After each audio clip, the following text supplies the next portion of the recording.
Bienvenue Mohamed Saoud. Merci, c'est Rachid. Je rappelle que vous êtes membre du comité exécutif de l'Istiqlal et vice-président de la région Tanger-Tétouan-Al-Hoceima. Alors avec vous, on va débattre de la refonte de l'enseignement public qui a été présentée au souverain hier dans toutes ses dimensions de votre parti. En l'occurrence, bien sûr, l'Istiqlal, que l'on entend très peu ces dernières semaines, sauf lorsqu'il parle de Darija, et en plus lorsqu'il s'exprime sur la Darija dans les manuels scolaires, via un communiqué. Et ensuite, on parlera de régionalisation avancée, avec la mise en route de la nouvelle charte de la déconcentration administrative qui est prévue, parce qu'il y a une échéance qui a été définie, fin octobre. Première actu sur la réforme de l'enseignement public, tout ce qui a été présenté au souverain hier. Vous avez suivi ça? Oui, bien sûr, comme tous les Marocains. Moi, je crois que toute initiative est bonne pour faire avancer l'enseignement dans notre pays.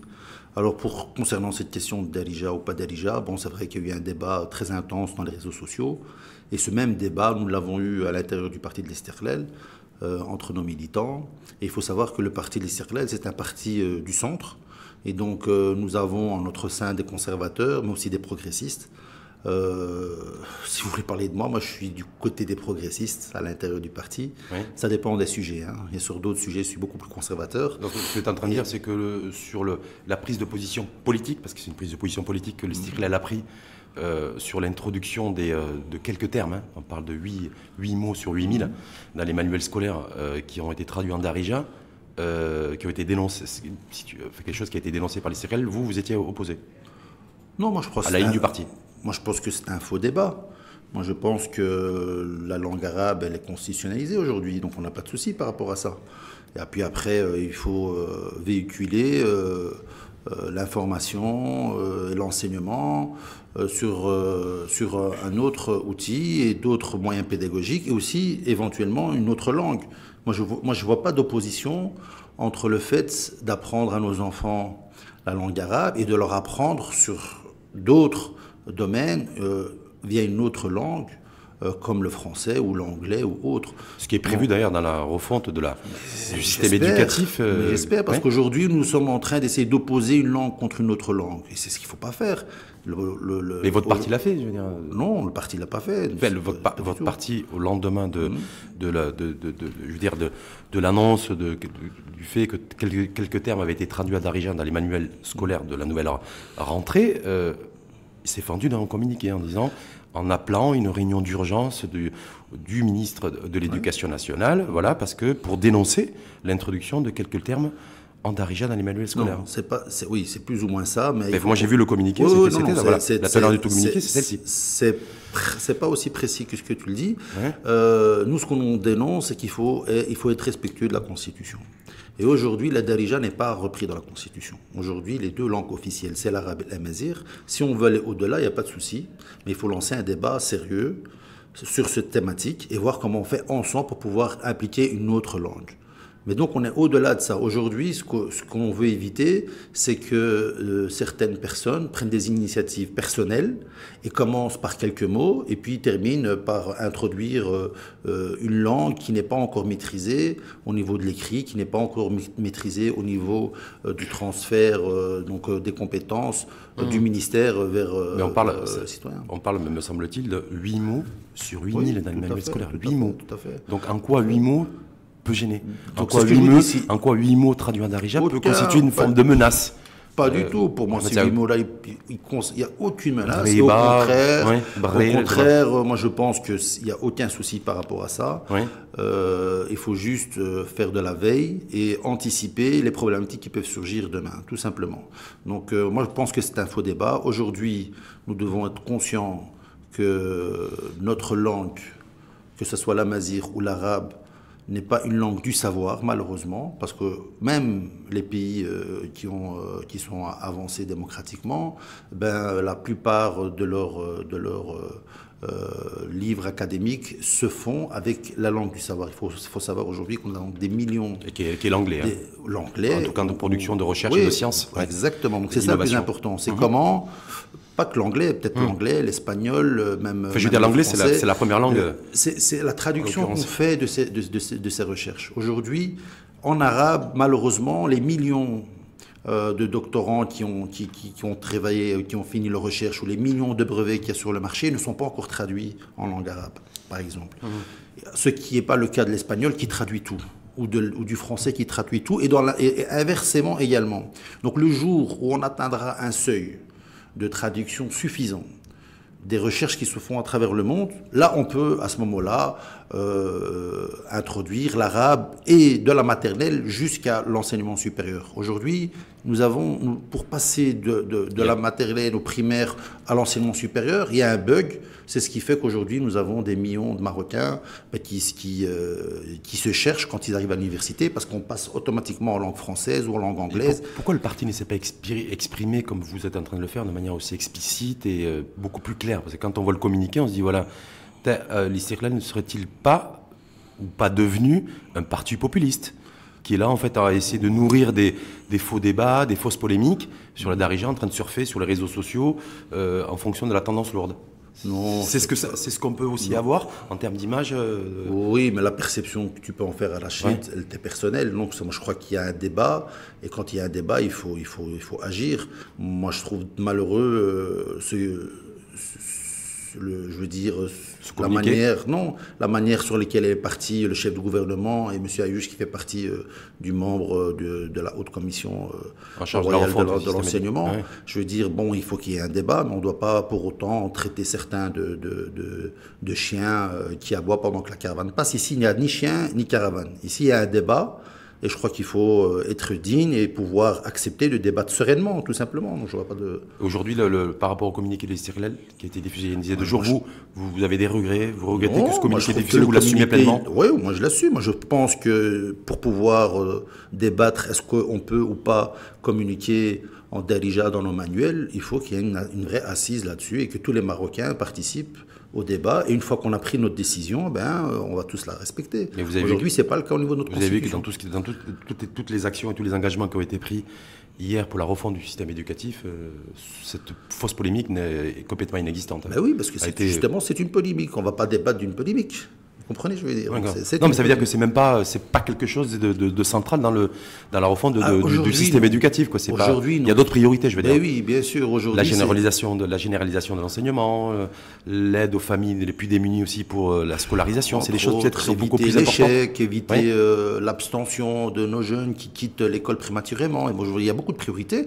Et la langue fait partie des priorités. Mais je crois que ces débats-là, on l'a déjà eu quand nous avons tous participé à la nouvelle constitution. Donc on ne va pas refaire ce débat-là. On peut le faire si on le veut, mais on le fait sereinement. On ne le fait pas sur Facebook ou parce qu'il y a quelques mots, pas des mots qui sont en Darija. Donc il faut le faire d'une manière beaucoup plus académique et beaucoup plus sereine. Donc en tout cas au niveau du staff, du top management de l'Istiqlal avec Nizar Baraka, vous êtes en ligne, en phase? Oui, bien sûr, sur ce point de vue-là, oui, bien sûr. Parce qu'on l'a pas entendu, Nizar Baraka, là-dessus. D'habitude, il est très... Ça viendra. Il est très explicite, il est très dynamique. C'est vrai, il nous avait habitué à beaucoup de sorties, à être très présent là, ces dernières semaines. Et puis c'est vrai que là-dessus, il y a un communiqué qui est sorti, mais lui ne s'est pas exprimé publiquement. Ouais, mais bon, je veux dire. Alors que c'est vrai qu'effectivement, Saladin Al-Othmani, samedi, lors du Conseil national extraordinaire du parti, il l'a fait. Oui, il l'a fait, mais il l'a mal fait. En tout cas, il l'a fait. Il l'a fait, bien sûr, mais bon, je crois que... Mais il est sur la même ligne que l'Istiqlal, hein? Oui, mais bien, on est... Donc vous êtes sur la même ligne que lui, plutôt. Quelle personne censée sera sur la même ligne? Je ne vais pas revenir et vous redire ce que j'ai dit tout à l'heure. Nous devons avoir un débat sensé et intelligent sur cette question et pas polémiquer. Aujourd'hui, les gens cherchent le buzz et cherchent la polémique. Et nous, on veut s'éloigner du buzz et de la polémique. Nous n'avons pas aujourd'hui à débattre est-ce qu'on doit imposer la Darija dans l'enseignement ou pas. Ce débat-là, il a déjà été effectué. Et le peuple a déjà choisi. Nous avons choisi d'introduire la langue officielle au niveau de l'enseignement et du Maroc, l'amazigh et l'arabe. C'est un choix. Moi, j'aurais voulu qu'on aille au-delà et qu'on y inclue également et le français ou l'anglais. On ne l'a pas fait. Aujourd'hui, on s'est limité à l'arabe et à l'amazigh. Il faut l'assumer. Et on doit aller jusqu'au bout. Oui, mais le système éducatif ne doit pas être non plus un copier-coller de la Constitution. Si effectivement on doit apprendre, on considère que pour la langue officielle. Oui, la langue officielle. Après la pédagogie, la manière pour atteindre les enfants, bien sûr qu'il faut parler leur langue maternelle au niveau local, ça on ne discute même pas. D'où une de nos solutions, et peut-être qu'on va en débattre, c'est de pouvoir décentraliser cette compétence de l'enseignement au niveau des régions, que chaque région... Je pense que ce n'est pas d'actualité pour l'instant, dans un premier temps. Chaque région puisse s'autodéterminer par rapport à cette question-là et voir comment elle va atteindre ses enfants et comment leur apprendre leur savoir ou c'est compliqué aussi au niveau de la pédagogie. Il y a un enjeu après il y aura un socle commun pour l'ensemble des Marocains, bien entendu, pour éviter d'avoir quand même des... Mais bon, mais pourquoi pas? Notre socle commun linguistique, c'est la darija. Le socle commun linguistique, c'est d'abord l'arabe et l'amazigh, et éventuellement le darija. En troisième. En troisième. 1, arabe classique, 2, l'amazigh, et 3, darija. Ouais. Donc voilà, ça c'est mais c'est pas forcément dans le même ordre au niveau du système éducatif. Au niveau des régions. Voilà. Au niveau des régions, chaque région, elle sera autonome par rapport, parce que ça sert à rien d'imposer l'amazigh. Je vous donne un exemple, à Rabat, il n'y a pas d'amazighophone, bon, on va pas. Mais si vous allez dans des villages reculés et que le professeur il vient et il essaie d'apprendre à ses enfants dès le départ en arabe, mais ils sont déjà perdus les 2-3 premières années parce qu'ils ne comprennent pas un mot de ce que le professeur leur raconte. Donc ce serait bien d'avoir un professeur qui parle leur langue, c'est-à-dire l'amazigh au niveau local. Je veux dire, il n'y a pas de souci par rapport à ça. Ça, c'est pour au niveau de la préscolarité. Oui, de la préscolarité, bien sûr, c'est normal ça. Donc je veux dire, et ça, si on arrive à transférer cette compétence au niveau des régions, ce sera beaucoup plus facile parce que les régions le comprennent. Mais quand on veut tous centraliser à Rabat, il y a un problème. En tout cas, tout le pseudo-débat, fausse polémique sur la darija, c'est clos. Pour moi, c'est un faux débat. Il y a tellement de choses. On en a déjà parlé depuis 10 minutes. Voilà, c'est déjà trop. Voilà, donc c'était vraiment un faux débat. Ouais. On parle de l'Istiqlal ? Si vous voulez. Il en est où l'Istiqlal aujourd'hui ? Oui, vous, en tant que membre du comité exécutif de l'Istiqlal aujourd'hui, dans quel état d'esprit est-il dans cette... Est-ce que l'Istiqlal a fait sa rentrée politique d'abord ? Oui, mais écoutez, nous... vous l'avez fait ? Oui, nous, non, on n'a pas fait vraiment notre rentrée politique. On va la faire incessamment parce que nous allons nous réunir pour sortir une fois pour toutes avec notre vision du modèle de développement. Et donc là, il y aura bien entendu une campagne médiatique qui va être effectuée. Ce sera notre vraie rentrée politique. C'est prévu dans combien de temps, ça ? C'est pour la semaine prochaine, si tout va bien. Et sinon, nous, on se situe plutôt à une vision 2021. On se prépare. Aux élections ? Oui, pour les élections, tranquillement, en restructurant le parti. Il faut savoir que nous sommes un parti qui a presque 80 ans d'existence. Et malheureusement, dans beaucoup de régions et beaucoup de provinces, on a abandonné un petit peu notre côté encadrement de la population. Et maintenant, on se reconcentre là-dessus. Et donc, là où il n'y avait pas de sections, on crée des sections. Là où il y avait des sections, on essaie de les renouveler. Et donc, toute l'année dernière, elle s'est focalisée là-dessus. Et donc, aujourd'hui, nous allons faire le bilan pour pouvoir avancer avec comme objectif de couvrir, Inch'Allah, 100% de toutes les provinces du royaume à terme en 2020. Donc vous êtes dans une phase de mise à niveau, c'est ça ? De mise à niveau, oui. Du parti. Ouais. Voilà. Donc et en dehors de ça, il y a quoi de neuf sous le sol ? C'est important. Non, j'ai pas dit. On parle quand même d'encadrer quelques millions de Marocains. Ça, c'est important pour les membres du parti, pour les militants du parti, mais pour les Marocains. Non, c'est important pour le pays parce que parce que le malheur ici au pays, dans notre pays, c'est qu'aujourd'hui la population n'a plus confiance en politique. Et donc aujourd'hui, le politique ne joue plus son rôle. Et un des rôles du politique, c'est d'encadrer la population, justement, pour faire remonter les doléances et pour pouvoir les appliquer une fois qu'on est au gouvernement. Mais comment vous voulez le faire si vous n'avez pas de structure ou si vous avez des fausses structures ? Nous, on n'est pas le parti, juste pour clôturer, ou quand on veut, par exemple, on a parlé du cas du modèle de développement, on ne va pas appeler des cabinets internationaux pour nous dire ce qu'on doit faire dans notre pays. Il y en a qui le font. Bien sûr qu'il y en a qui le font dans d'autres pays. Comme il y a des partis... non, je ne sais pas. Voilà, il y en a qui le font. Je peux vous assurer qu'il y en a qui le font. Et de toute façon, ça va se savoir. Parce que chacun va déposer sa vision. Ses travaux de réflexion. Nous, on l'a fait, on l'a basé sur nos militants. Mais je vous avais été les premiers d'ailleurs. Le présenté, on avait reçu le président de l'Alliance des économistes dans ce sens. Mais j'ai l'impression que c'est à vous écouter, Mohamed Saoud, un parti à deux vitesses. D'un côté, le parti soucieux de restructurer, de mettre en place ses instances, une couverture territoriale et effectivement de remplir sa première vocation d'encadrer les populations. Et en même temps, c'est un parti, en tout cas, qui est en capacité de dire, voilà, il faudrait de faire des propositions. Ce qui a été fait en mai dernier, loi de finances rectificative. Donc en même temps, vous restructurez, et en même temps, vous occupez un peu l'espace en disant, cette loi de finances rectificative. Si vous voulez que je reprenne votre terme, on n'est pas un parti à deux vitesses, on est un parti à 26 vitesses. Nous avons 26 membres du comité exécutif, chacun a une charge, une responsabilité qui lui convient. Et donc, dans son domaine de compétences, il fait son travail. Et donc, par exemple, sur votre proposition de loi de finances rectificative, je veux dire, l'Alliance des économistes ont fait un travail remarquable. Bien entendu en collaboration avec les membres du bureau politique et on a remis ces recommandations. Vous avez été recalé par rapport à ça, ils ont pas... Ça c'est leur problème. La Tunisie n'a pas voulu. Ça c'est son problème. Nous on est venu avec des propositions très concrètes. très très concrètes pour encadrer la classe moyenne et leur offrir des capacités, mais ça n'a pas été repris. Avec une dépense de 6 milliards de dirhams supplémentaires pour l'État. Ça n'a pas été repris, donc bon, ça c'est le regarde. Maintenant, il y a la loi de finances qui va sortir. Est-ce qu'ils vont reprendre certaines de nos propositions ou pas? En tout cas, pour répondre à votre question, oui, nous ne sommes pas à partir à 2 vitesses, nous sommes à partir à 26 vitesses. Et tant mieux. Voilà, et justement, vous avez fait référence au projet de loi de finances 2019, qui devrait être connu dans les prochains jours. C'est-à-dire que là-dessus, pour l'instant, aussi, pareil, silence radio, ou alors il faut attendre aussi la semaine prochaine pour... Oui, d'abord, on attend de voir ce qu'ils vont proposer pour pouvoir proposer des alternatives, réagir. Il faut savoir qu'un parti dans l'opposition, il n'a pas, à part venir et faire des contre-propositions et proposer des alternatives, on n'a pas la main, puisqu'on n'a pas la majorité pour faire passer nos idées, nos propositions. C'est tout, donc c'est quelque chose de logique. Ouais, mais là, dans la phase où, par exemple, est-ce que l'Istiqlal serait beaucoup plus favorable à une relance économique par l'investissement public ou pas?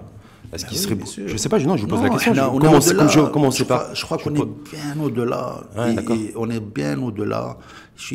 Au Maroc, il faut changer de paradigme.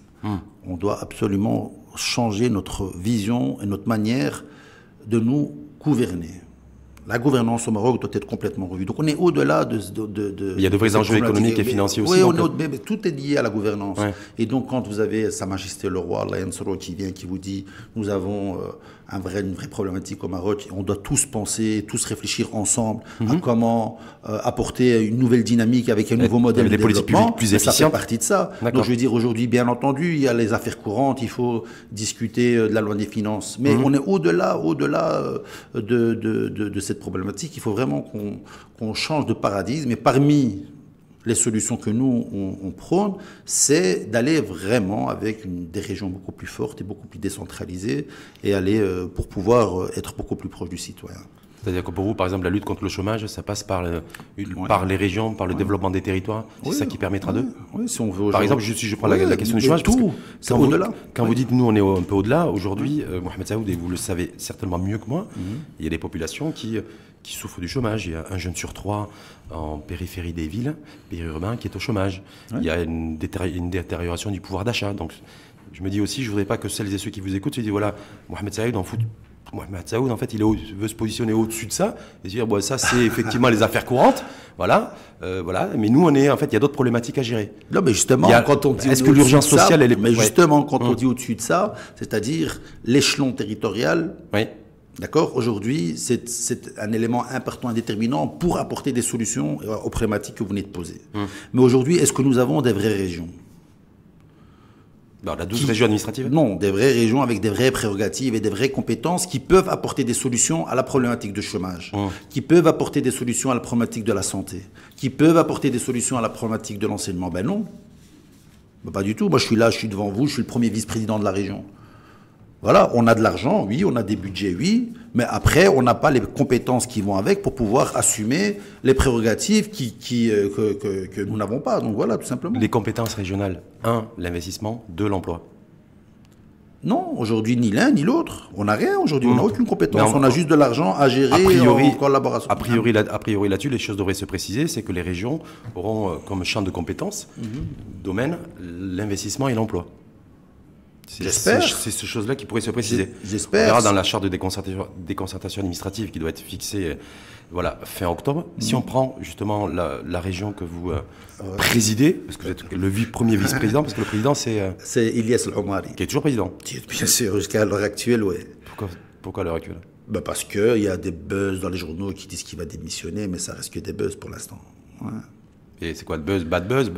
J'en sais rien, franchement, j'en sais rien. Et au stade où on est, nous voulons tous démissionner. Il n'y a pas que lui. Tout le monde a cette envie de démissionner dans les régions et pas qu'à Tanger. Aujourd'hui, nous vivons une crise politique entre l'institution régionale et l'institution du gouvernement. Ça fait 3 ans qu'on leur dit qu'il serait temps qu'on applique ce sur quoi les Marocains ont été votés, c'est-à-dire la nouvelle constitution et avoir des régions fortes. Nous n'avons toujours aucun décret qui nous permette d'appliquer ce sur quoi nous avons été élus. On nous demande d'être des élus forts, des élus compétents, des élus proches du peuple, et donc et d'apporter des solutions, mais pour pouvoir le faire, comment vous voulez le faire, sans prérogative. Nous avons un problème de culture politique. J'arrête pas de le dire, et je ne sais pas comment m'exprimer au-delà. Alors c'est quoi cette culture politique? C'est qu'aujourd'hui, qu'est-ce qu'on veut de ces régions? On veut quoi? On doit se poser la question, on veut quoi de ces régions-là? On veut, le problème, des moteurs de croissance? Oui, d'accord. Tout ça, c'est des slogans. Mais concrètement, comment les mettre en C'est pas que les application? slogans. Quel est le modèle Oui. Quel est le modèle de région qu'on veut? Voilà, je vais m'exprimer différemment. Il faut savoir que dans le monde entier, à part la France, parce que malheureusement pour le Maroc, le modèle qu'on suit tout le temps, c'est le modèle français. J'ai toujours dit c'est le pire des modèles pour la régionalisation. Et j'assume mes mots. C'est le pire des modèles de régionalisation au monde. La France, ben, elle a connu sa démocratie en 1789 et depuis, c'est un État centralisé. Elle a plus de 200 ans de centralisation et nous, on ne peut pas se comparer à la France de ce côté-là. Alors, on peut se comparer à qui? Ben, aux Américains, par exemple. On peut Là, les Américains, c'est le fédéralisme. Voilà. Alors, l'État fédéral. Non, c'est un État décentralisé. Oui, mais après, on les appelle États. Mais c'est quand même les États-Unis. L'Angleterre, l'Italie, par exemple, l'Italie, c'est les juntas. L'Espagne, c'est les régions autonomes, autonomia, les régions. En Allemagne, on les appelle les Landers, mais tout ça, ce sont que des appellations. Après, qu'est-ce qui différencie les uns des autres? C'est quoi le socle commun? Ben, quelles sont les prérogatives que vous avez en tant que région concrète?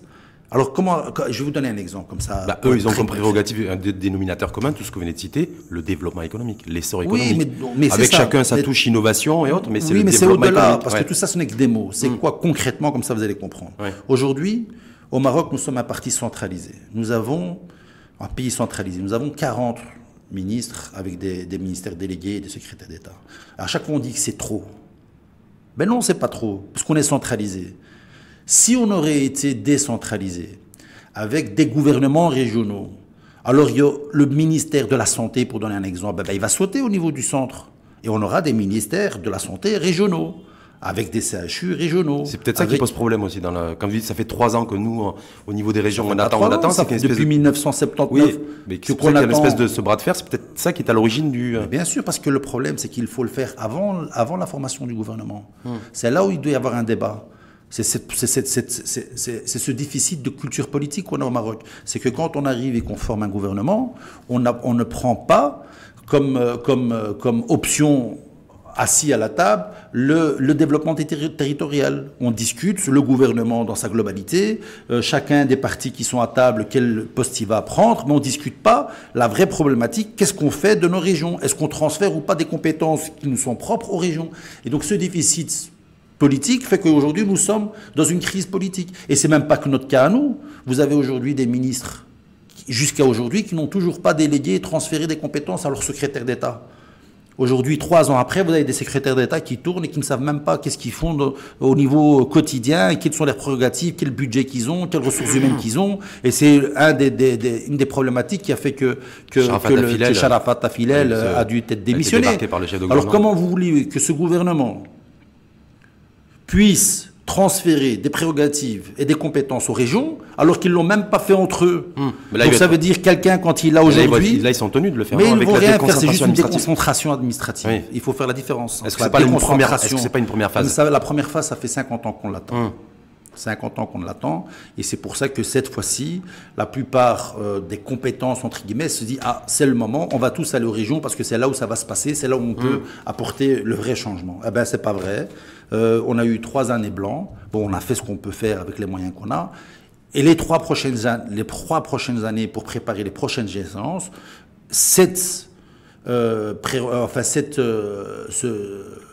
on va dire, cette initiative de déconcentration, moi je la trouve très bien, sous réserve que dans 3 ans, elle puisse être décentralisée. C'est quoi la différence entre la déconcentration et la décentralisation? C'est que la déconcentration, vous êtes toujours sous la tutelle du ministre. D'accord? C'est lui la personne qui a en charge cette prérogative et donc qui décide, in fine, sur ce domaine de compétences, que ce soit l'enseignement, la santé, la culture, etc. etc. Aujourd'hui, la déconcentration, c'est toujours la même chose, sauf que le Wali, il va coordonner entre tous ces divers directeurs régionaux. Mais ça, nous, on n'a toujours pas la main. Nous, les élus, on n'a toujours pas la main. Le fait que c'est déconcentré, ça doit être décentralisé. Mais c'est très bien si...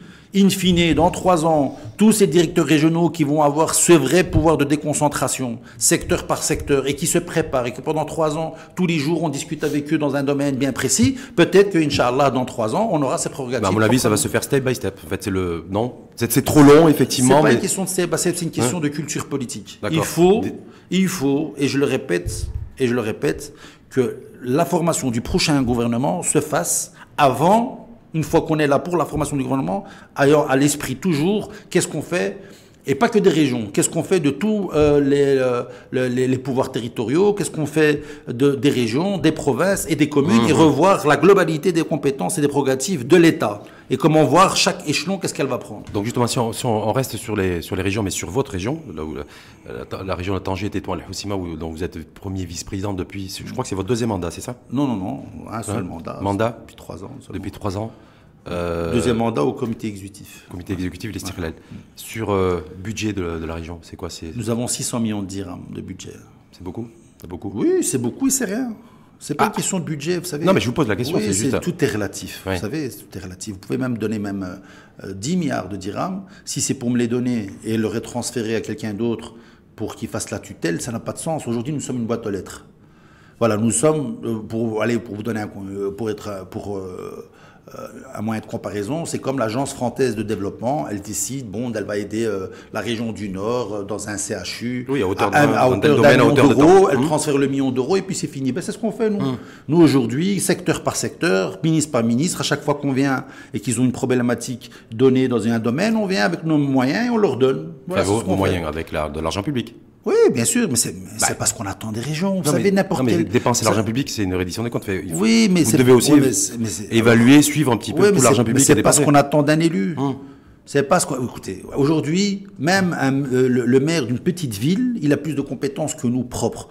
Il a, par exemple, l'éclairage public. Il a la propreté de la ville. C'est pas grand-chose, mais il les a. Donc ça veut dire que s'il passe dans la rue et l'ampoule elle est cassée, il vient, il la change. Mais moi je peux pas, je n'ai aucune prérogative sur aucun domaine et j'assume ce que je dis. Mais est-ce que vous vous rendez compte de ce qu'on est en train de dire? Mais c'est très grave. Et tout ça parce que le gouvernement n'a toujours pas compris qu'il doit absolument vider certaines prérogatives qu'il a et les transférer aux régions. Parce qu'on nous dit qu'on n'a pas les moyens. On a les moyens. C'est juste un moyen qui est transféré d'une caisse d'un ministre vers les régions, avec les ressources humaines qui vont avec.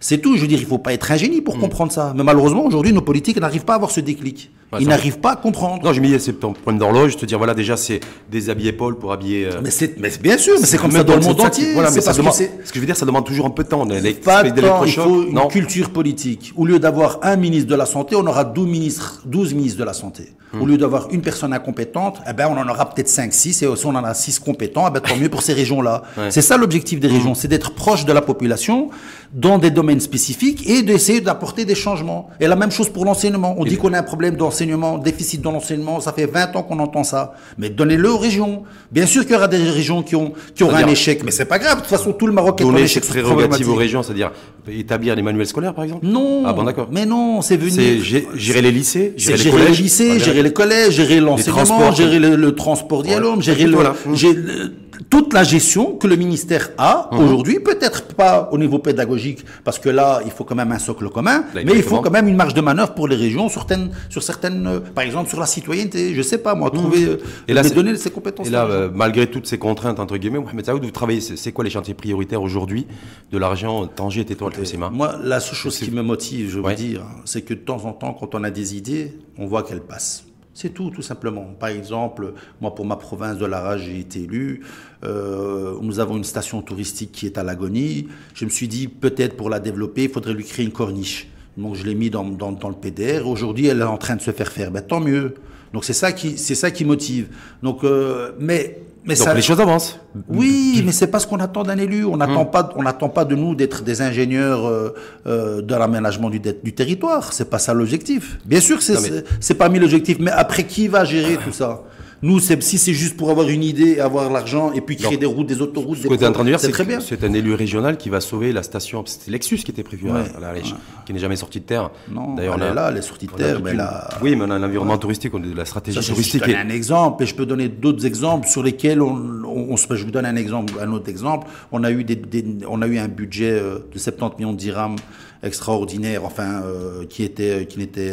qu'on n'a pas utilisé à la première année. On a eu un débat à l'intérieur du bureau et on les a dédiés à l'enseignement, à Al-Malik Saadi, à l'université. Donc on les a transférés complètement à Al-Malik Saadi. Donc ça, c'est des choses 70 millions de dirhams. Donc ça, c'est des choses qui me motivent. Mais à nouveau, On n'a pas la main, on a juste transféré le budget. Imagine-toi que l'enseignement aurait été régional. C'est pas une soif de pouvoir que vous avez, c'est simplement de pouvoir agir. Même pas, on n'agit même pas, on n'agit même pas, on a de l'argent qui rentre et qui ressort. Pour reprendre le cas de la Mec Saadi, moi j'aurais voulu, si j'avais cette compétence de l'enseignement, chercher l'excellence. J'aurais pu venir, et si c'était la compétence régionale, et dire, écoutez, aujourd'hui, il faut renforcer nos chercheurs, il faut renforcer l'innovation, les écosystèmes, les incubateurs, voir comment vérifier avec les entreprises comment on peut avancer ensemble. Ben, aujourd'hui, cet argent-là, il a été budgétisé par l'université et par le ministère de tutelle pour créer encore des murs. De l'immobilier. Ils ont encore créé des annexes et des annexes et des annexes parce qu'ils estiment comme quoi tous les étudiants n'ont pas de place suffisante. Et donc c'est comme ça qu'ils pensent. Ils pensent quantité au lieu de penser qualité. Donc c'est pas grand-chose, oui, mais c'est très important. Vous savez ce qu'on dit, ce qui est important, c'est de pouvoir faire changer les choses de l'intérieur et non pas de l'extérieur. Vous êtes à l'intérieur. C'est ce qu'on dit, bien sûr. Mais c'est pour ça que tous les jours, on pense tous à pouvoir démissionner parce qu'on n'a pas ce changement voulu tel qu'on l'avait au niveau de la Constitution, mais en même temps, on se dit c'est pas une solution. C'est pas une solution parce que, comme tu dis, bon, on essaie de faire évoluer les choses de l'intérieur, comme maintenant, à travers les débats médiatiques, politiques, et voir comment on peut enfin avoir, Inch'Allah, un jour, cette région avancée qu'on a tous. En tout cas, Tanger, Tétouan, Al Hoceima, c'est la 3e région du pays en matière de PIB, de son apport au PIB national. Donc c'est une région riche qui produit de la richesse nationale. Et après?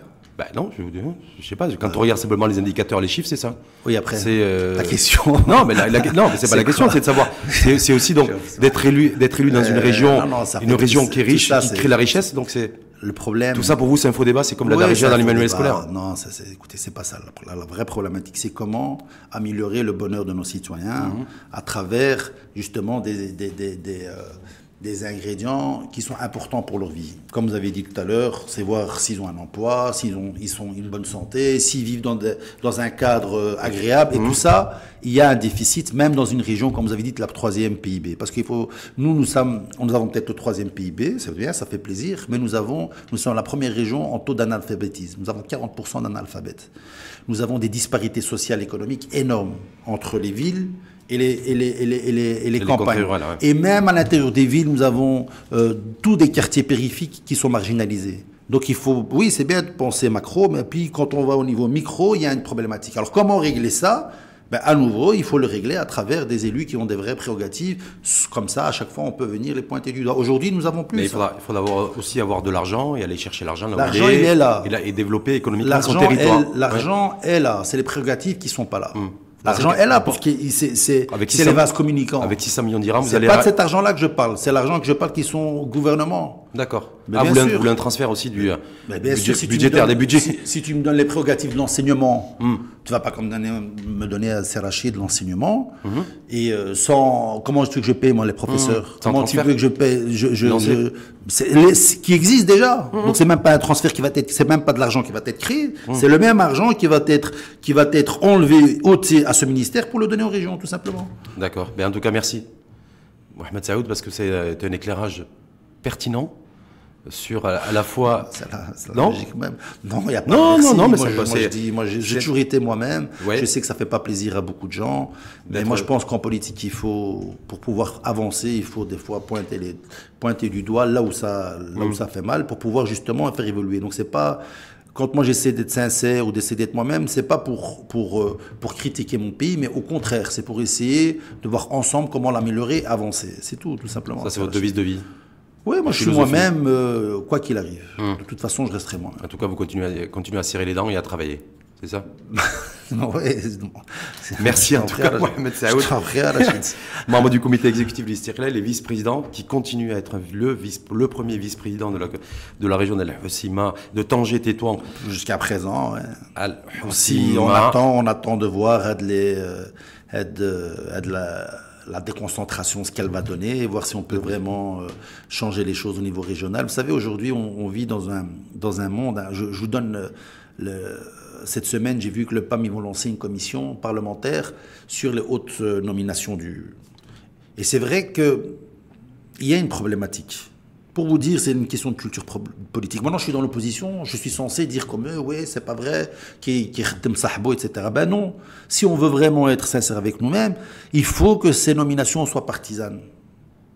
Est-ce que tu comprends là? C'est ce que je veux dire. Le problème aujourd'hui, les gens n'osent plus dire ce qu'ils doivent dire. C'est pour renforcer donner la crédibilité aux formations bien sûr, politiques. Parce que de toute façon, aujourd'hui, on est dans une hypocrisie politique. Aujourd'hui, le ministre de tutelle, pour un poste X, le secrétaire général du ministère ou là, le directeur, il vient, il crée soi-disant un cahier des charges. Mais le cahier des charges, il est profilé en fonction de la personne qu'il veut mettre. Le choix a déjà été fait, quoi. Mais bien sûr, alors qu'en réalité, à la base, il faut que ce poste soit partisan. Mais nous, eux plutôt, qui sont au gouvernement, ils n'osent pas assumer ça.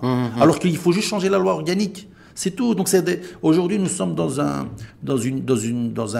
domaine où on essaie de faire plaisir aux réseaux sociaux. Il suffit que les réseaux sociaux vous disent « ouais, mais non, etc. » Alors nous, pour pas qu'on dise ça, on le maquille avec un cahier des charges qui est soi-disant... appel d'offres rendu public. Appel d'offres, ça va être une concurrence du mérite. Tout ça pour faire plaisir aux réseaux sociaux. Allah, tu es chef de gouvernement, assume tes choix. C'est tout. Il faut arrêter aujourd'hui de se cacher derrière des termes populistes comme tahakkoum ou la shabaouia. Tout ça, c'est fini. Tu es chef de gouvernement, tu assumes. Tu es ministre, tu assumes. Tu es membre du comité exécutif, tu assumes. Il faut qu'on assume chacun nos prérogatives. Aujourd'hui, je suis élu de la région, j'assume en fonction des compétences que j'ai. Mais ça ne veut pas dire que je ne vais pas essayer de faire évoluer les choses. Il faut assumer. Merci en tout cas, Mohamed Saoud, pour la sincérité de vos propos, c'est ça? En tout cas, là, ce que j'ai retenu à la fin. Si tu veux, ouais. Je sais pas. En tout cas, merci une fois de plus à vous, Mohamed Saoud, et je vous souhaite une...